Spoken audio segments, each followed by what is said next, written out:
മനുഷ്യന്മാരെ വിശ്വസിക്കാൻ വേണ്ടി നിർബന്ധിക്കുകയോ അങ്ങനെ നിർബന്ധിക്കുന്ന ഒരു ഏർപ്പാടില്ല എന്നാണ് ഖുർആൻ പഠിപ്പിച്ചിട്ടുള്ളത്. അതുകൊണ്ട് തന്നെ മറ്റു മതക്കാരോട് നമുക്ക് വിദ്വേഷവും വൈരാഗ്യമൊന്നുമില്ല.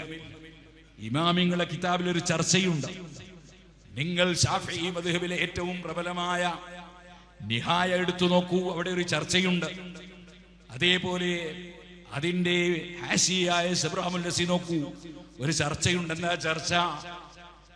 നമ്മളോട് സൗഹാർദ്ദത്തിൽ ജീവിക്കുന്ന അമുസ്ലിം സഹോദരന്മാർ മുസ്ലിം പണ്ഡിതന്മാരോട് വന്ന് പറഞ്ഞു, മഴയില്ലാതെ ബുദ്ധിമുട്ടിലാണ് ഉസ്താദേ, നിങ്ങളൊന്ന് മഴയെ തേടുന്ന നിസ്കാരം നടത്തി പ്രാർത്ഥിച്ചു തരണമെന്ന് പറഞ്ഞാൽ ആ അമുസ്ലിം സഹോദരന്മാർക്ക് മഴ കിട്ടാൻ വേണ്ടി പ്രാർത്ഥിച്ചു കൊടുക്കണം, കാരണം അവരും മനുഷ്യരാണ് എന്ന് നമ്മുടെ ശാഫിഈ മദ്ഹബിലെ ഏറ്റവും പ്രബലമായ കിതാബായ നിഹായിയും സബ്റാമുൽ നസിയും നോക്കുന്നവർക്ക് കാണാം.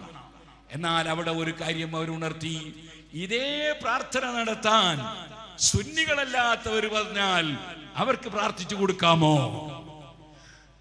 സുബ്ഹാനല്ലാഹ്. സൗഹാർദ്ദത്തിൽ ജീവിക്കുന്ന അമുസ്ലിമീങ്ങൾക്ക് പ്രാർത്ഥിച്ചു കൊടുക്കണം എന്ന് പറഞ്ഞ ഇമാമിങ്ങൾ ചർച്ച ചെയ്യാണ്. സുന്നികളല്ലാത്തവർ അവർക്ക് പ്രാർത്ഥിച്ചു കൊടുക്കാൻ പറഞ്ഞാൽ പ്രാർത്ഥിച്ചു കൊടുക്കാമോ? അവര് പറയുന്നു പ്രാർത്ഥിച്ചു കൊടുക്കാൻ പാടില്ല.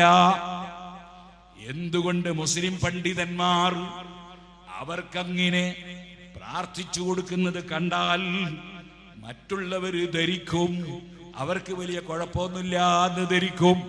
അതുകൊണ്ട് പണ്ഡിതന്മാർ അങ്ങനെ പുത്തൻവാദികൾക്ക് പ്രാർത്ഥിച്ചു കൊടുക്കാൻ പാടില്ല എന്ന് ശാഫിഈ മദ്ഹബിലെ പ്രബലമായ ഗ്രന്ഥത്തിൽ കാണാം. നിഹായിയും സബ്റാമുൽ നസിയും നോക്കിക്കോളൂ.